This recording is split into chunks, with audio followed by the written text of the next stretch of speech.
You're with PokerNews.com. We are here in Manila for the PokerStars APPT main event. I've got the world champion Joe Hachem with me. Are there any Muppets on your table? Define Muppets. Those you can take chips off very easily.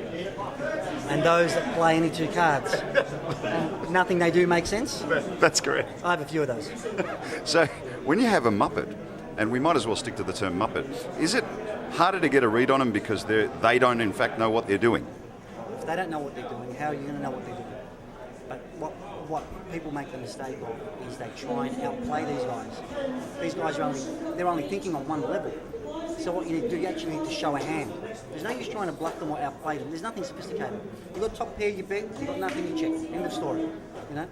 That's the way it goes. Otherwise, it's going to call you down with middle pair and you're going to look like an idiot because you just gave him like 10,000 in chips for nothing. Yeah, it must be very frustrating, and I am speaking to all the Muppets out there, and the players, hello Muppets, and we need to know as intermediate players, budding world champions, how to attack them because they frustrate a lot of players out there. Oh, I'm no different. They frustrate the hell out of me.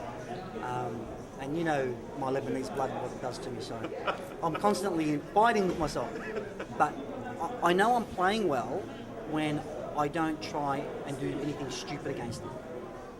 You know, when I've got a hand, I make them pay for it. When I don't have a hand, I try and get out as cheaply as possible. That's pretty good advice. Yeah, it's simple as that. But what happens is you get stubborn because you think, how can this guy have that hand again? How can he have kings again? How can he have top pair again? It just makes you sick. So you get stubborn, and then you overplay your hand, and then he takes all your chips, and he goes, and you got to run the table and say, nice hand. Remember this. This is the greatest advice I've ever received.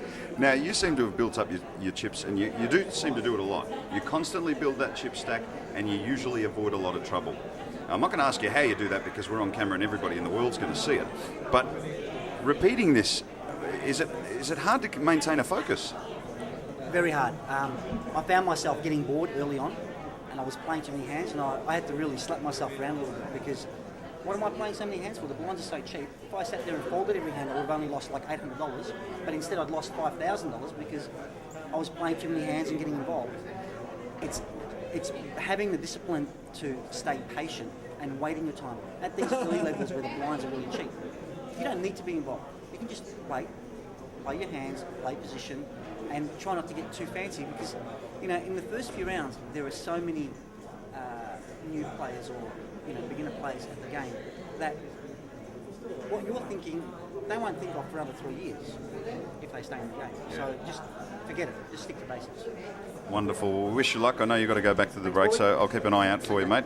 All the best, mate. All the best. And now we're back into the main event. We're going to watch this, the PokerStars APPT main event, $2,500 buy-in, and we're already on the way.